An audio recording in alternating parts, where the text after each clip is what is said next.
পুঁটি মাছের ঝোল। কড়াই গরম করে আমাদের তেল দিয়ে দিয়েছি, তেলটা গরম হয়ে গেলে পুঁটি মাছগুলো ভেজে দেবো।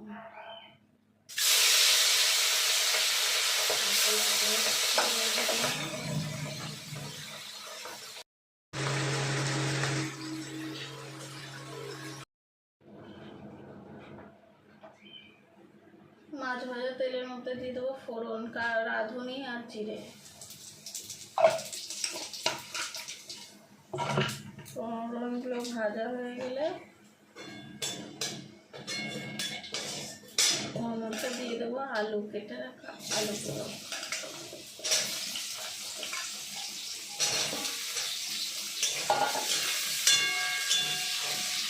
আলুগুলো একটু ভেজে নেবো লাল লাল করে।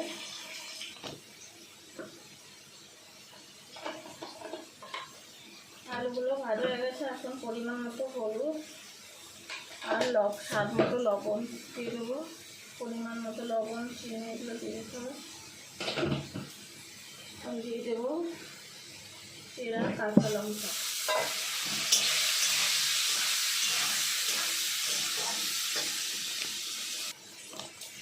লঙ্কাটা একটু ভাজা ভাজা হয়ে গেছে, এর মধ্যে দিয়ে দেবো টমেটো আর পেঁয়াজটা।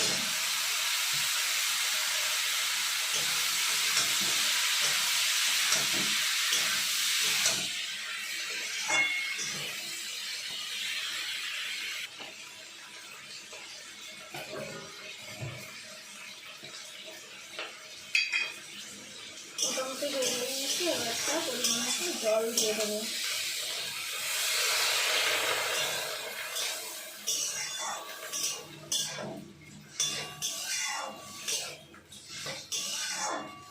বেশি ঝোল রাখবো না, অল্পই ঝোল রাখবো, একটু সিদ্ধ হওয়া পর্যন্ত।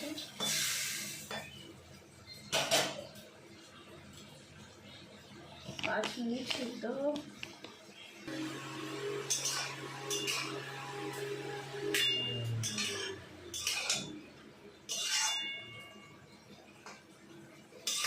যে আলুটা আছে, আলুটাও সিদ্ধ হয়ে গেছে, এর মধ্যে দিয়ে দেবো ভেজে রাখা মাছগুলো।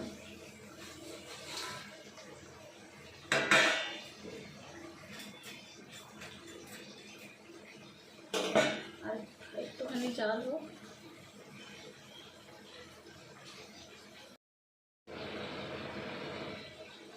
মাছ দিয়ে কিছুক্ষণ ফুটিয়ে নিয়েছি। এটা ভাজা জিরে গুঁড়ো একটু দিয়ে দিলাম,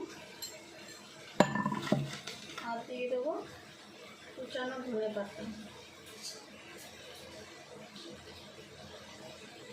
হয়ে গেছে আমাদের পেঁয়াজ কালি আলু দিয়ে পুঁটি মাছের ঝোল।